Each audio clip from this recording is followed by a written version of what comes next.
예수님께서 복이 있다 말씀하신 8종류의 복 있는 사람에 이어서 6종류의 화 있는 사람에 대한 말씀을 나누고 있습니다. 화 있는 사람이란 어떤 사람인가?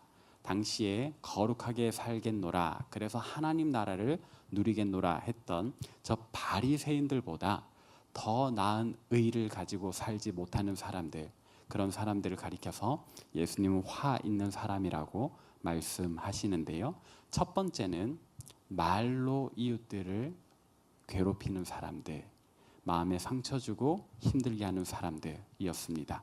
두 번째는 또 마음속으로 행하는 음행, 실제로 불륜을 저지르는 것뿐만 아니라 마음속으로 이미 내가 내 배우자 외 다른 사람을 꿈꾸고 바라는 것, 예수님께서는 화 있는 사람이라 말씀하셨습니다.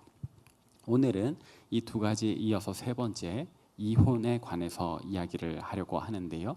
예수님 당시의 유대인들은 이혼과 관련해서 어떻게 생각하고 있었던가, 또 오늘 본문 속에서 예수님께서는 이혼에 관해 어떻게 말씀하시는가 함께 살펴봅시다.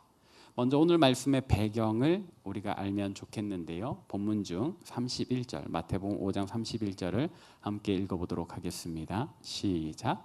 또 일렀으되 누구든지 아내를 버리려거든 이혼 증서를 줄 것이라 하였으나. 아멘. 여기에서 드러나는 상황은 뭡니까? 남녀가 결혼을 했습니다. 그런데 어느 순간 남자가 이 여성에 대한 마음이 식은 겁니다. 이 여성이 더 이상 마음에 들지 않아요. 사랑하지 않게 되었어요. 그래서 이 남자가 어떤 생각을 하게 되었습니까? 이혼하고 싶다. 이런 마음이 들었을 때 예수님 당시 사람들은 어떤 선택을 했다고요? 율법에 따라 이혼 증서를 써주고 이혼을 하는 겁니다. 이혼 증서를 써주고 이혼을 하는 겁니다. 이 율법에 보장된 이 남자에게 주어진 솔루션이었어요. 여러분들은 이 부분에 대해서 어떻게 생각하십니까? 남자의 마음이 식었다고 이렇게 쉽게 이혼을 해도 되는 것인가? 정말 율법에 그렇게 쓰여 있을까? 한번 사실을 확인해 봅시다. 해당 내용은 하나님께서 우리에게 명령하신 것들이라는 제목인 신명기, 모세가 썼다는 그 신명기에 기록되어 있는데요. 신명기 24장 1절 함께 읽도록 하겠습니다. 시작. 사람이 아내를 맞이하여 데려온 후에 그에게 수치되는 일이 있음을 발견하고 그를 기뻐하지 아니하면 이혼 증서를 써서 그의 손에 주고 그를 자기 집에서 내보낼 것이요. 뭐라고 기록되어 있다고요? 사람이 아내를 맞이하여 데려온 후에, 결혼을 한 거죠. 근데 이 아내에게 수치되는 일이 있을 때에, 그래서 이 남편이 이걸 못 받아주겠다 할 때에는 이혼 증서를 써서 내보내면 된다라고 되어 있는 겁니다. 율법에 기록되어 있어요. 근데 여기에서 이 수치되는 일이 뭘까? 우리가 이게 중요한데요. 요전에 이제 이 유대인들의 결혼 관습을 잠깐 설명을 드리자면, 유대인들의 결혼은 이렇게 3단계 정도로 이루어집니다. 먼저는 약혼이 있는데, 약혼은 생략될 수 있어요. 왜냐하면 요즘에도 그럴 수 있죠. 이렇게 부모님들끼리 친한 친구일 때, 야, 우리 자녀들 서로 결혼시키자, 우리 사돈 맺자, 이렇게 부모들끼리 아이들이 어렸을 때 미리 약속하는 게 약혼인 겁니다. 그러면 이거는 그렇지 않을 수도 있죠. 장성해서 자녀들끼리 이렇게 내가 내 배우자를 선택할 수 있으니까. 두 번째는 정혼이 있습니다. 정혼은 이제 결혼의 당사자 되는 이 남자와 여자가 서로 이제 결혼하기로 확정하는 겁니다. 근데 이때의 이 확정은 그냥 되는 건 아니에요. 이제 양가 부모님을 만나 뵙고 남자가 여자의 부모님께 지참금을 드려야 되는 겁니다. 이 지참금은 이제 남성의 소득 규모에 따라서 달라지겠지만 여성의 몸값을 준다라는 그런 의미보다는 딸을 참 잘 길러주셔서 감사합니다. 이제 당신의 딸을 제게 주십시오 하면서 이제 드리는, 부모님께, 아내의 부모님께 감사의 의미로 드리는 금액이겠고, 이제 요 기간과 실제 결혼까지는 1년에서 2년의 시간을 둡니다. 왜냐하면 유대인들은 이 순결에 대해서 좀 이렇게 많은 어떤 의미를 부여를 하거든요. 그래서 이 정혼과 결혼까지는 보통 1년, 좀 길게 보는 사람이 2년까지도 시간을 둬요. 왜냐하면 그 사이에 혹시 이 아내 될 사람이 임신을 하게 된다. 나는 떠나 있는데 1년 사이에 관계를 하지 않았는데 이 아내 될 사람이 임신을 하게 되면 이제 10달 뒤에 출산을 하게 되니까, 그러니까 이 아내의 순결을 확인하는 기간으로 1년에서 2년을 보내는 겁니다. 근데 이게 뭐 너무 이렇게 여자에게만 엄격하다라기보다는 남자는 이제 자기 집에 돌아가서 1년 동안 신혼집을 준비를 하는 거예요. 아내를 데리고 올 준비. 그리고 여자도 이 1년 동안에 이제 신부 수업을 받는 거죠. 그래서 우리는 그냥 뭐 이렇게 연애에서 결혼까지 이렇게 뭐 기간이 다 준비 기간이 다를 수 있는데, 유대인들은 그냥 요 1년 혹은 좀 길게는 2년 동안 이렇게 결혼식을 고대하면서 오히려 더 이렇게 준비하는 마음으로 이 결혼을 맞이를 하는 겁니다. 자, 그렇게 우리가 이 시간을 보내게 되는데요. 이 결혼식 이렇게 1년이나 2년을 기다려서 결혼을 하니까 결혼식이 얼마나 성대하겠습니까? 그래서 마태복음 25장에 보면 예수님 비유 중에 그런 비유가 있어요. 열처녀 비유. 5처녀는 부지런해서 신랑이 올 때에 이렇게 등불 기름 잘 준비해 가지고 등불로 맞이하는데, 어리석은 5처녀는 신랑이 올 때까지 자다가 이렇게 등불에 기름이 준비되지 않아서 막 이렇게 허둥대다가 이렇게 신랑을 맞이하지 못하거든요. 이 열처녀가 신부의 들러리인 거예요. 그래서 신랑이 멀리서 이제 아내를 데리고 올 때 이 신부의 친구들이 먼저 신랑을 맞이하면서 신부집 여기입니다 이렇게 인도해 가는 그런 행렬이거든요. 그러니까 마을의 축제처럼 되는 게 유대인들의 결혼 풍습입니다. 이렇게 결혼한다라는 것의 의미가 참 중요한데, 근데 이 1년 사이에 서로의 마음이 이제 잘 지켜져야 되겠죠. 그러지 않았을 때 이제 문제가 생기는 거고, 그리고 대체적으로는 이렇게 결혼 준비를 잘 하지만 때로는 얼굴을 모르고 결혼하는 경우도 있습니다. 성경에서 대표적인 예는 이삭과 리브가의 결혼인데요. 이삭의 아버지가 아브라함이고 엄마가 사라인데, 이제 사라가 죽고 나서 이삭의 마음이 되게 힘들단 말이에요. 이때 아브라함이 아들을 위해 종에게 부탁을 합니다. 이렇게 내 아들 아내감을 신부감을 찾아오라고. 이제 종이 먼 길을 떠나서 먼 친척 중에 이 리브가를 데리고 온단 말이에요. 근데 데리고 오는 와중에 리브가 멀리서 보니까 이삭이 저기에서 이제 자기를 기다리는 거예요. 그때 급히 너울을 가지고 베일로 자기 얼굴을 가린단 말입니다. 그래서 이삭이 자기 아내 될 이 리브가를 맞이해서 이제 함께 첫날 밤을 보내면서 이제 결혼을 하게 되는데요. 이렇게 뭐 이런 풍습이 뭐 아주 자주 있었던 건 아니겠지만 어떤 의미에서 우리나라 조선시대 결혼식을 또 생각해 보아도 좋을 것 같아요. 이제 조선시대 전통 혼례 보면 이렇게 신랑과 신부가 뭐 이런 거 가지고 얼굴을 막 가리잖아요. 그런 풍습이라고도 생각을 해볼 수 있겠습니다. 아무튼 유대인들도 결혼이 막 쉬운 일은 아니었어요. 이렇게 준비할 것도 많고, 사실 사람과 사람의 마음이 맞아서 이렇게 한평생 같이 살기로 약속한다라는 게 어떻게 쉬운 일이겠습니까? 아니, 쉬운 일은 아닌데, 문제는 아까 읽었던 구절, 아내에게 수치되는 일이 있을 때, 그리고 남편이 그걸 받아들이지 못할 때에 뭘 해도 된다? 이혼을 해도 된다라고 율법에 쓰여 있어요. 그러면 이제 수치되는 일이 뭐냐? 이게 중요하죠.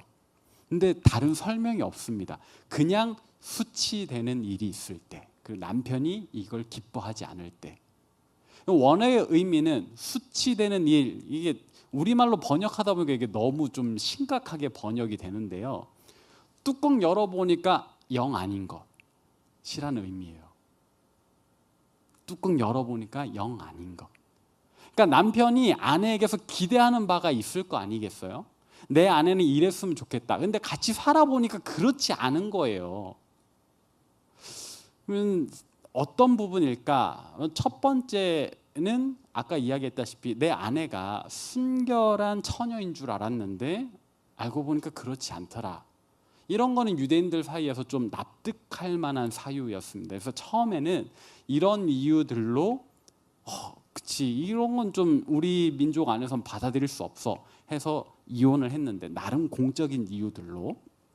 근데 이게 기준이 모호하다 보니까 시간이 지날수록 얼토당토 않는 일로 이혼을 하기 시작하는 겁니다.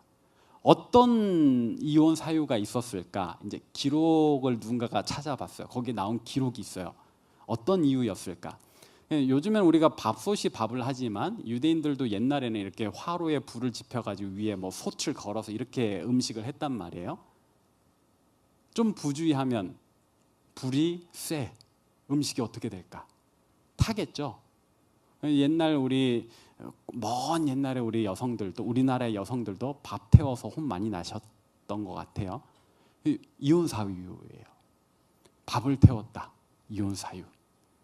또 이제 불로 밥을 하다 보니까 이 화력 조절을 잘 해야 되는데 반대로 너무 약하면 불이 꺼졌어. 그래서 남편이 배가 고파서 밥 좀 주세요 했는데 음식이 제때 조리가 안 됐어. 이혼 사유. 실제로 이런 이유들로 이혼을 했다라는 게 나오는 거예요. 왜 어떻게 아냐면 이혼 증서에 이혼하는 이유를 써서 주거든요. 그래야 말이 되잖아요. 그냥 난데없이 이혼 증서만 딱 주면 아내 입장에서 억울하잖아. 그래서 내가 당신의 이런 부분이 마음에 들지 않습니다라고 써서 줬는데 거기에 밥을 태웠다. 밥이 덜 익었다. 이런 이유들이 있는 거예요. 그러다가 우리 여성들 분노하셔도 좋은 대목이 있습니다. 어떤 이혼 사유가 있을까요? 못생겼다. 실제로 이런 이유들로 이혼을 당한 여성들이 있는 거예요. 너무 쉽게 남성 중심의 사회다 보니까 너무 쉽게 이혼을 하는 겁니다. 여성 입장에서는 내 전부를 의탁하면서 남자 집으로 왔더니 그냥 종이 한 장으로 딸랑이 한 장으로 쫓겨나는 거예요. 이걸 어떻게 받아들일 수 있을까? 사실 누구라도 받아들일 수 없는 일이 이 당시에 있었다. 그렇게 쉽게 이혼하는 게 유대인들 사회에서조차 심각한 문제가 되었던 것 같아요. 그래서 마태복음 19장에 보면 예수님을 바리새인들이 또 시험을 하거든요. 우리 지난주 말씀에 간음한 여인을 잡아다가 예수님한테 이 여인은 어떻게 하면 좋겠습니까? 물었던 것처럼 이 이혼 문제를 가지고서도 바리새인들이 예수님께 질문을 해요. 이렇게 묻습니다. 마태복음 19장 3절 같이 한번 읽어보겠습니다. 시작. 바리새인들이 예수께 나와 그를 시험하여 이르되 사람이 어떤 이유가 있으면 그 아내를 버리는 것이 옳으니까. 사실 뉘앙스가 이런 것 같아요. 사람이 어떤 이유가 있으면 그 아내를 버려도 될까요? 이렇게 물어본 것 같아요. 그러니까 이 예수님께서 이제 대답을 잘 하셔야 되는데 얼토당토 않은 이유로 이혼하는 사람들이 너무 많으니까 바리새인들이 이걸 해결은 해야 되겠고, 근데 이혼하면 안 된다라고 하자니 이미 이혼해버린 사람들이 너무 많아. 이 사람들이 적으로 돌아서는 거잖아요. 그렇다고 그 이혼해라 하니까는 다 이혼해. 이게 심각해. 이러지도 못하고 저러지도 못하는 상황에 예수님 당신이 한번 대답해 보십시오. 하나님 아들이라며 하고 이 곤란한 질문을 던지는 겁니다. 어떻게 해야 될까요? 여러분들은 어떻게 생각하세요? 근데 보면 이게 이때만의 문제는 아닌 것 같아요. 오늘날 우리 사회, 우리 시대도 똑같지 않습니까? 참 많은 사람들이 이혼을 합니다. 물론 들어보면 저마다 사정이 있어요. 뭐 얼마나 힘들었으면, 오죽 힘들었으면 이혼을 하겠습니까? 그러나 또 다시 한 번 더 우리가 생각해 보아야 되는 거죠. 아직 결혼도 안 했는데 목사님이 이혼 얘기를 한다. 미리 여러분들이 염두에 두시고 결혼을 해야 되는 거예요. 오늘 말씀 여러분들이 아주 중요한 이야기예요. 여러분들 생각해 보세요. 결혼 전에, 제가 지난주에도 말씀드렸죠. 결혼 전에 우리는 결혼식을 하면서 혼인 서약을 하잖아요. 희로애락 간에 상대방을 나의 반려로 맞이해서 함께 살겠다. 즐거울 때, 힘들 때, 좋을 때, 나쁠 때 우리가 늘 함께 하겠다. 그 약속하고 결혼하는 건데 밥 태웠다고 이혼하고, 밥 제때 못 차렸다고 이혼하고, 얼굴에 주름 생겼다고 이혼하고, 이게 안 맞는 건데요. 그런데 우리 주변에 너무 많은 사람들이 이혼을 해요. 그러면 그 혼인 서약했던 건 어디 가는 겁니까? 지난주에도 말씀드렸죠.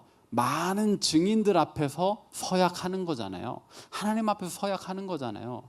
헤어질 거면 그 증인들 찾아가서 내가 이런 문제로 헤어지려고 하는데 우리가 부부 되지 않음을 또 증인되어 달라고 얘기해야 되는 거예요. 이혼 진짜 어려운 거예요. 그냥 두 사람만의 문제가 아니어야 되거든요. 근데 연애를 결혼한 것처럼 하는 커플들이 많아지고, 또 결혼을 연애처럼 하는 커플들도 많아진 것 같아요. 아직 연애 단계인데 이미 결혼한 것 마냥 그렇게 지내고, 또 결혼을 했는데 마치 연애하는 커플이 이별하는 것처럼 헤어지는 커플들이 많더라. 할리우드 배우들도 그렇고 우리나라 연예인들도 그렇고, 그리고 최근 조사에서는 나이 든 부부의 이혼도 늘어난대요. 무슨 소린가 하고 봤더니 자녀가 어느 정도 클 때까지는 애 때문에 사는 거죠. 근데 아이들이 이제 독립할 나이가 되면 이제 부부 간에도 서로 힘들었다, 이제 너도 나도 헤어지고 우리 각자 살 길 찾아서 가자, 함께해서 힘들었고 다시 보지 말자, 이렇게 헤어진다라는 거예요. 그 통계를 보는데요, 제가 좀 마음이 좀 안 좋았어요. 한평생을, 자녀가 독립할 때까지니까 적어도 20년 이상을 함께 지낸 부부일 텐데, 이제는 우리가 헤어지자, 더 나은 삶을 위해서. 그게 마지막이라니, 그 삶이 얼마나 힘들었을까 싶으면서도 그 선택이 너무 아깝게 다가오더라고요. 그러면 이 이혼에 대해서 예수님은 뭐라고 말씀하셨을까? 아까 마태복음 19장 4절에서 6절 한번 읽어보도록 하겠습니다. 마태복음 19장 4절에서 6절 함께 읽습니다. 시작. 예수께서 대답하여 이르시되 사람을 지으신 이가 본래 그들을 남자와 여자로 지으시고 말씀하시기를 그러므로 사람이 그 부모를 떠나서 아내에게 합하여 그 둘이 한 몸이 될지니라 하신 것을 읽지 못하였느냐. 그런즉 이제 둘이 아니요 한 몸이니 그러므로 하나님이 짝지어 주신 것을 사람이 나누지 못할지니라 하시니. 아멘. 예수님 뭐라고 말씀하셨습니까? 부부는 부모를 떠나서 둘이 한 몸이 되는 거래요. 이제 한 몸이 되었으니까 나누어질 수 없다라고 말씀하시는 겁니다. 이게 원천적으로 이혼은 안 된다라는 말씀을 하시는 거예요. 하나가 됐는데 어떻게 둘이 나뉠 수 있나? 둘이 나뉜다는 거 여러분 한번 상상해 보세요. 둘이 이제 한 몸이 됐어요. 근데 둘이 나뉠려면 어떻게 이렇게 잘라져야 됩니까? 이렇게 잘라져야 됩니까? 어떻게든 이거는 반갈죽이잖아요. 반으로 갈라져서 이제 죽는 거잖아요. 이혼은 죽는 것과 마찬가지다라는 이야기를 예수님이 하시는 거예요. 옳지 않다라고. 그러니까 바리새인들이 계속해서 묻습니다.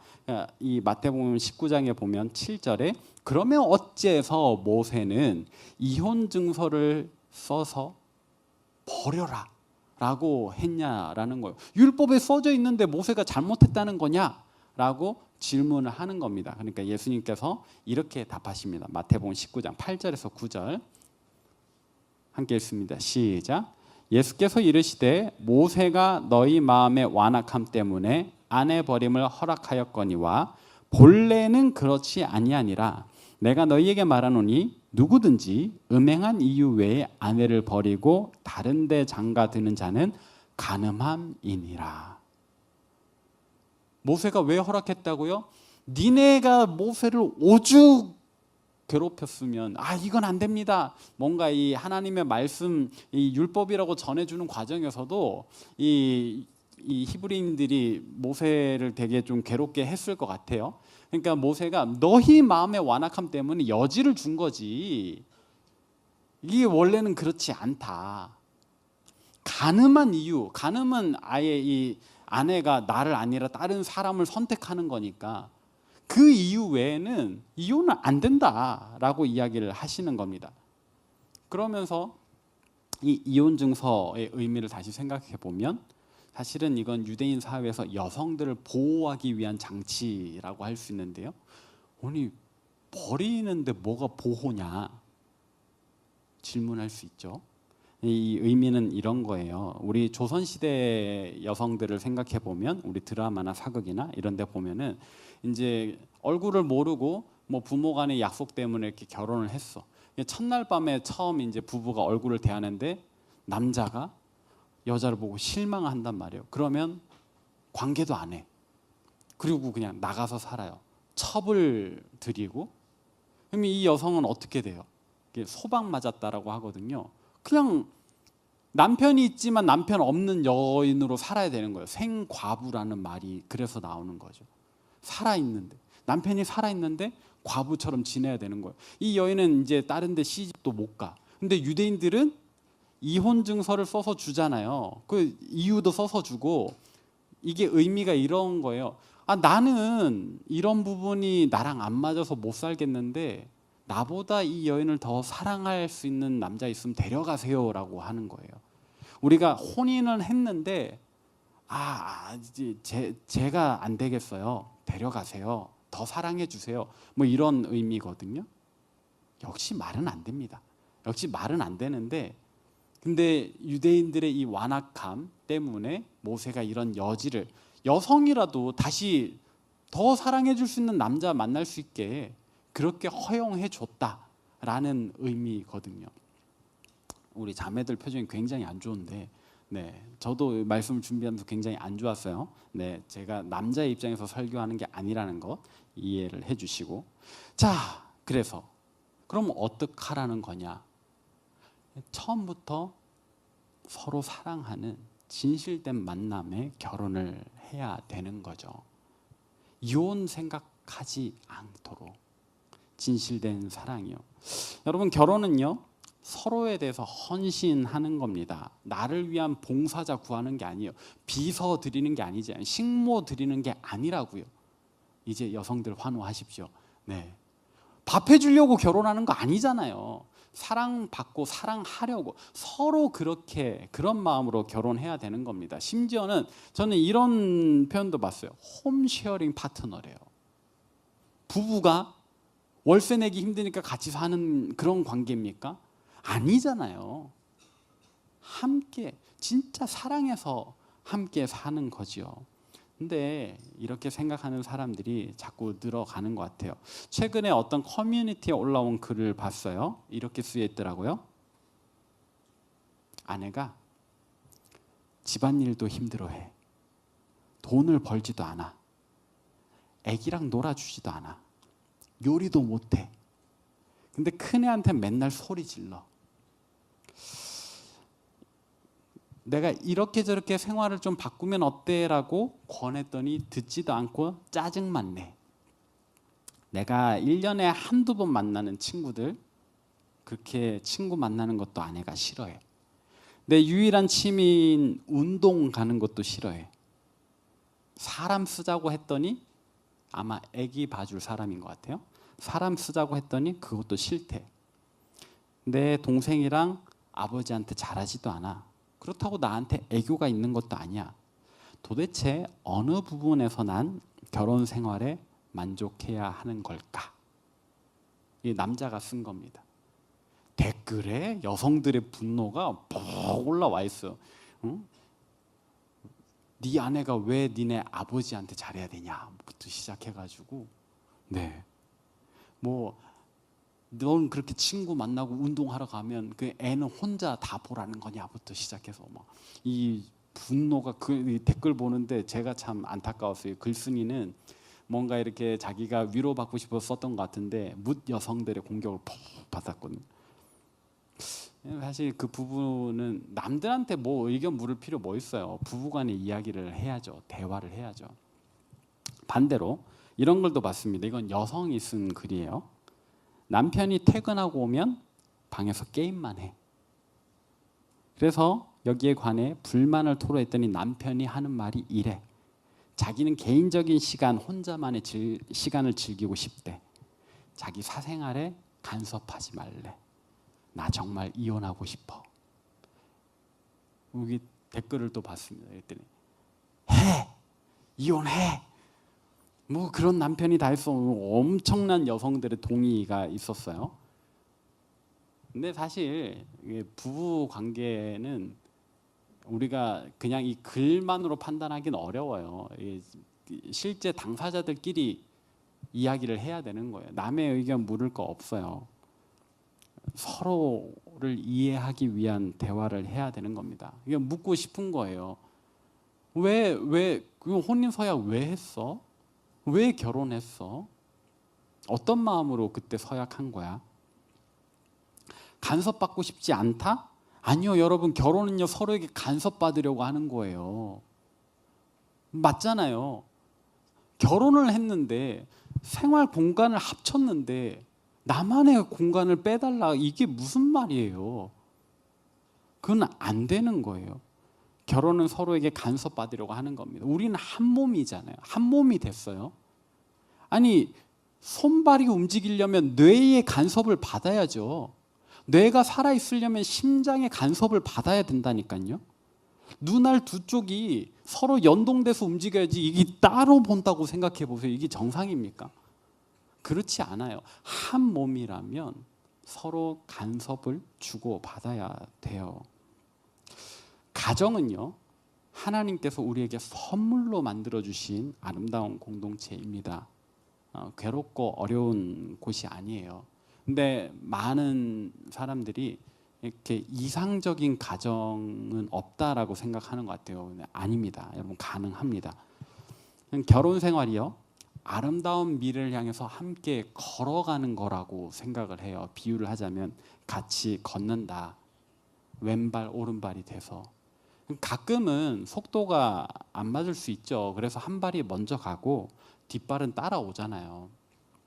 그럴 수 있어요. 근데 한 발만 계속 이렇게 갈 수는 없어요. 이게 정상적이지 않아요. 때로는 왼발이 앞에 가고 때로는 오른발이 앞에 가고, 그렇게 어긋나더라도 항상 일정한 거리 안에서 같이 가는 거죠. 그리고 마지막에는 어떻게 돼요? 목적지에 도착해서는 두 발이 같이 서는 거예요. 부부 관계는 이래야 된다라고 생각해요. 가끔 양발이 극단으로 멀어질 때가 있죠. 언제죠? 스트레칭 할 때죠. 네. 이 스트레칭을 하면은요, 고통이 오죠. 저는 이 위기라고 생각을 하는데, 여러분, 위기라는 말은 위험과 기회의 합성어입니다. 쫙 벌어지면은요, 찢어질 것 같은 아픔이 있잖아요. 위험입니다. 근데 그 아픔이 지나간 뒤에는 어떻게 돼요? 이 근육이 늘어나면서 이완이 되면서 더 활기차게 앞으로 나갈 수 있는 새로운 동력을 얻는 거거든요. 부부 관계도 그래요. 같이 지내다 보면, 결혼 생활 하다 보면 이 가정이 가끔은 찢어질 것 같은 아픔을 겪을 때가 분명히 있겠습니다만, 그때에 서로를 보듬어주고 하면서 그렇게 이완이 되고 넉넉해지고 하면 이후에는 이게 기회가 돼서 더 활기차게 앞으로 나갈 수 있는 새 힘이 생기거든요. 여러분, 그런 가정을 꿈꾸시면 좋겠고, 그런 가정을 만들어 나가시면 좋겠어요. 그리고 마지막에는 두 발이 나란히 놓인다. 언제고 함께 한다. 이게 참 제가 생각하는 좋은 가정의 모습인 것 같아요. 저도 이런 가정을 이루기 위해서 노력하고 있고, 여러분들도 그런 가정을 또 만드시면 좋겠습니다. 이걸 위해서 너무 비유적인 이야기를 했으니까 좀 구체적인 권면을, 제가 생각하는 좀 구체적인 권면을 드리고 싶은데요. 세 가지입니다. 이렇게 이상적인 가정을 위해서 연애할 때부터 좀 해보시면 좋겠는데요. 첫 번째는 서로에게 집중하는 겁니다. 특별히 상대방의 변화에 집중하는 겁니다. 그 사람의 변화가 나의 트로피가 되는 겁니다. 저의 변화가 저희 아내의 트로피가 되는 거죠.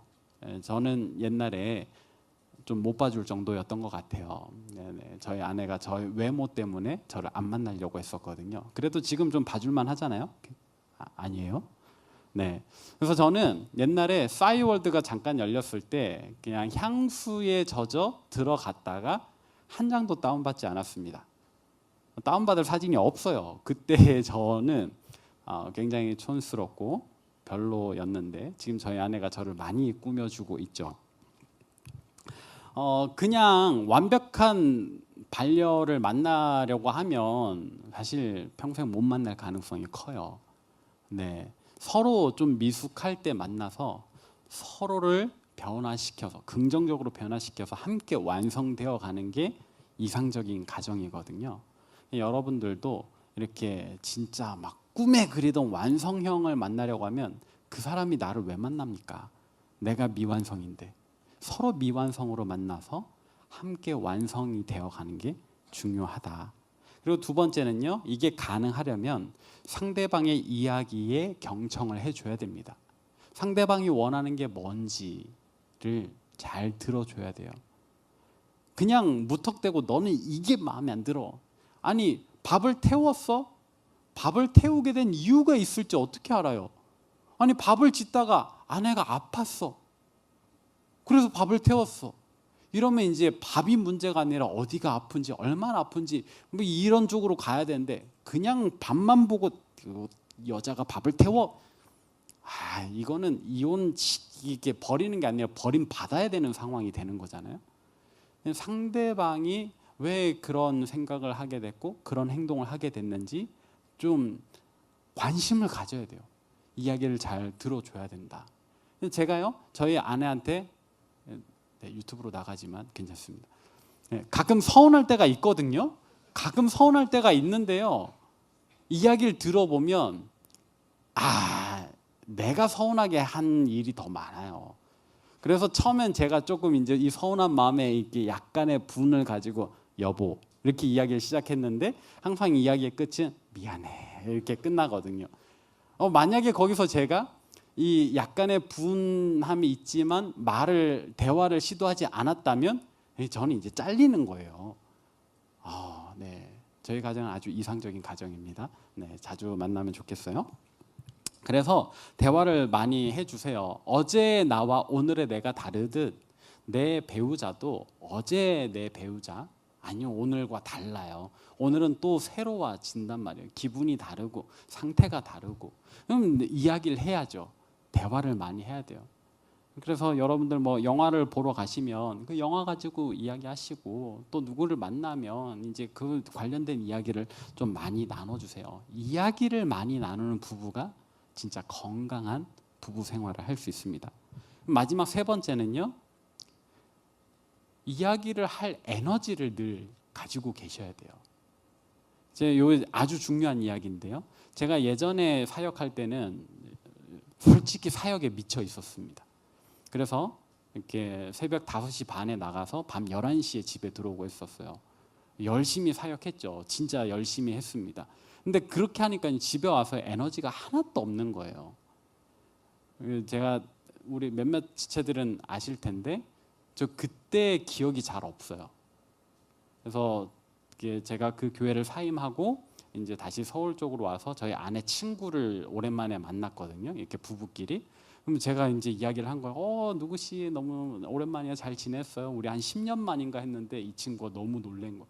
오빠 저 4년 전에 집에 놀러 갔었잖아요. 좀 기억이 없어요. 아 그래요? 그날 자고 갔는데요 라고 이야기를 하는 거예요 저한테. 그러니까 하룻밤을 제가 같이 인사하고 뭐 이렇게 이야기하고 그랬는데 저는 그때 기억이 없어요. 바깥에서 너무 에너지를 많이 쓰다 보니까 집에 와서는 말을 안 하게 되더라고요. 제 아내가 이렇게 머리를 했는데 못 알아채요. 에너지가 없는데 뭐 눈을 뜨고 있으나 감은 것 같고, 네, 내가 깨어 있지만 자는 것 같고. 이제 그때 저희 아내가 참 많이 힘들어했고, 이제 와서 하는 이야기는 그때 좀 자기가 우울증이 있었던 것 같다라고 얘기를 해요. 그때는 그런 줄 몰랐는데 지나고 보니까 서로 너무 힘든 시기를 보냈던 거죠. 이제는 그렇지 않으려고 노력을 합니다. 그래서 저도 바깥에서 너무 힘을 쓰지 않고 이렇게 얼마간은 남겨둬서 집에 오면은 아내한테 오늘 하루 어땠어? 서로 이제 하루 종일 떨어져 있었으니까 어떻게 지냈는지 물어보고, 내 이야기도 하고 아내 이야기도 듣고, 그러면서 우리가 또 함께 부부됨을 확인하고 그러는 거죠.